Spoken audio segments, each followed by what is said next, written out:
समन्ता चक्रवालेषु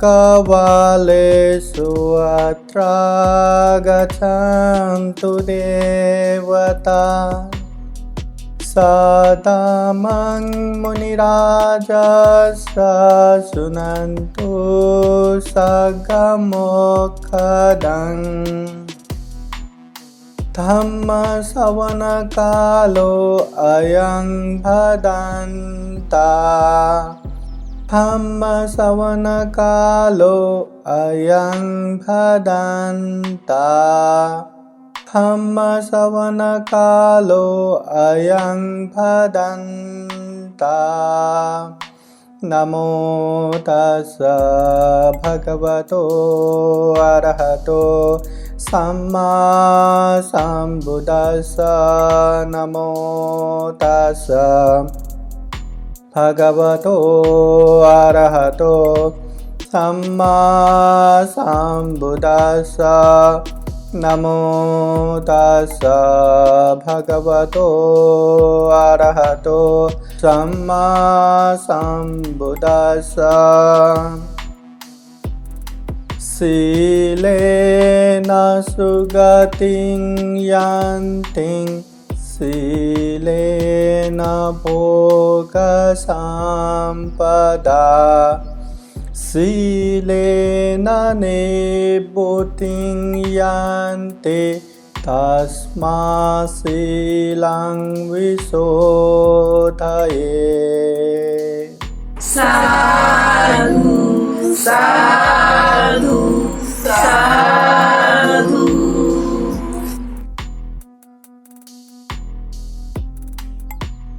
महाकारुणिक तथागत भगवान बुद्ध को त्रिबार वंदना करता हूँ। महाकारुणिक तथागत बुद्ध द्वारा देशित सुआख्यात धम्म को त्रिबार वंदना करता हूँ। महाकारुणिक तथागत बुद्ध के आर्य श्रावक सुप्रतिपन्न संघ को त्रिबार वंदना करता हूँ। परम पूजनीय बोधिसत्व डॉक्टर बाबा साहब अम्बेडकर उपस्थित हुए। श्रद्धा संपन्न बुद्धि संपन्न धम्म प्रेमी उपासक उपासिकाएं। महाकारुणिक तथागत भगवान बुद्ध ने बहुजन हिताय बहुजन सुखाय के लिए जीवन भर धम्म प्रचार प्रसार किए। गांव नगर जनपद देश देशांतर चारिका करते हुए खूब सारे महत्वपूर्ण और उपयोगी उपदेश दिए। तथागत बुद्ध के उपदेश सुन के ढेर सारे लोगों ने ज्ञान भी प्राप्त किया, जीवन को सुखमय शांतमय भी बनाया। दुख मुक्ति जो मार्ग फल है वो भी प्राप्त किया, दुर्लभ अमूल्य, और ये सर्वश्रेष्ठ जीवन को सफल और सार्थक बनाया। तो तथागत बुद्ध के वही उपदेशों में आज हम व्यवहारिक जीवन में पंचशील के महत्व या उपयोगिता इस विषय में चर्चा करेंगे। महाकारुणिक तथागत बुद्ध कहते हैं शीलेन सुगतिं यन्ति। ये जो शील है सुगति का द्वार है, मतलब सुगति में लेके जाता है, जीवन को खुशहाल बना देता है, अभी भी बाद में भी अंत में भी। शीलेन भोग संपदा, शील की वजह से भोग संपत्ति मिलता है। अनेक तरह के संपत्तियां भी यही शील की वजह से मिलता है। शीलेन निभृतिं यन्ति, ये शील जो है हमें दुख मुक्ति के तरफ लेके जाता है, निर्वाण के तरफ लेके जाता है।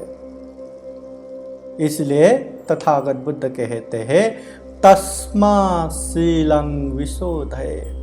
इसलिए शील को विशुद्ध रूप से पालन करो, अच्छे से शील को पालन करो। तथागत बुद्ध ने सील को अत्यधिक जोर देते हुए ये सील अच्छे से पालन करना चाहिए ऐसा उपदेश दिया है। तो तथागत बुद्ध कहते हैं ये जो सील है एक प्रकार से ये हमारे सर की तरह है, शीशा सर की तरह। जिस तरह ये पूरे शरीर में ये सर नहीं रहा तो ये पूरा शरीर का कुछ भी उपयोगिता नहीं। जो देखने वाले आंख, सोचने वाले दिमाग, खाने वाले मुंह, श्वास लेने वाले नाक, सुनने वाले कान, ये सारी चीज जो इंद्रिय है, महत्वपूर्ण इंद्रियां, ये सर पे रहता है। उसी तरह सील भी सभी धम्म गुण का आधार है, बेस है। अगर सील नहीं रहा तो फिर कोई भी धम्म परिपूर्ण नहीं हो सकता। जिस तरह शरीर में यह सर महत्वपूर्ण है वैसे ही जीवन में सील महत्वपूर्ण है। अगर जीवन में हम धन संपत्ति गवाते हैं तो कुछ भी नहीं गवाते। ये बचपन में एक वो पोइम जैसा, एक कविता जैसा बोलते हैं ना, if wealth is gone nothing is gone, if health is gone something is gone, if character is gone everything is gone. अगर धन संपत्ति गवाते हैं तो कुछ भी नहीं गवाते। अगर स्वस्थ गवाते हैं, निरोगिता गवाते हैं तो हाँ कुछ गवाते हैं, कुछ गवाया है।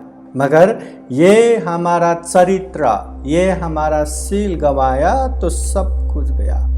इसलिए जिस तरह ये पूरे शरीर में सर को संभाल के रखते हैं वैसे ही सील को संभाल के रखना चाहिए। अब ये सील को क्यों संभाल के रखना? इस सील पालन करने से क्या होता है? तथागत बुद्ध के जितने भी उपदेश है वो सारे उपदेशों को संग्रह किया हुआ एक ग्रंथ है जो मूल बौद्ध ग्रंथ है त्रिपिटक। पाली त्रिपिटक के विविध उपदेशों में सील के विषय में भरपूर चर्चा हुआ है। हम यहाँ बातें करेंगे तथागत बुद्ध के जो वाणी संग्रहित त्रिपिटक के, सुत्त पिटक के जो दीघ निकाय ग्रंथ है और एक खुदक निकाय के उदान ग्रंथ है, उसमें ये सील पालन करने से विशेषतः 5 फायदाएं होते हैं ऐसा उल्लेख हुआ है। अभी वो 5 फायदाएं क्या क्या है? 1 नंबर में जो व्यक्ति सील पालन करते हैं, सिर्फ दिखावे के रूप में नहीं, अच्छे से सील पालन करते हैं, वो कभी प्रमाद नहीं हो सकता, वो कभी बेहोश नहीं हो सकता। जो भी करे होश रहता है, स्मृति रहता है। इसलिए स्मृति पूर्वक कुछ भी काम करेंगे तो वो ढेर सारा लाभ भी प्राप्त करेंगे, ढेर सारा धन संपत्ति भी अर्जन कर पाएंगे और जो अपने पास है वो धन भी सुरक्षित रख पाएंगे, व्यर्थ में नहीं गवाएंगे। ये पहला सील का महत्व। साधु साधु साधु। इस विषय में आगे के वीडियो में भी चर्चा जारी रखेंगे। देखते रहिएगा बुद्धास टीचिंग चैनल। अगर आप लोगों को ये वीडियो अच्छा लगा हो तो लाइक कीजिए, कमेंट कीजिए और अपने नियर एंड डियर को शेयर जरूर कीजिए। सभी का मंगल हो, कल्याण हो। बुद्धं नमामि। बुद्ध को नमन करता हूँ। धम्मं नमामि। धम्म को नमन करता हूँ। संघं नमामि। संघ को नमन करता हूँ।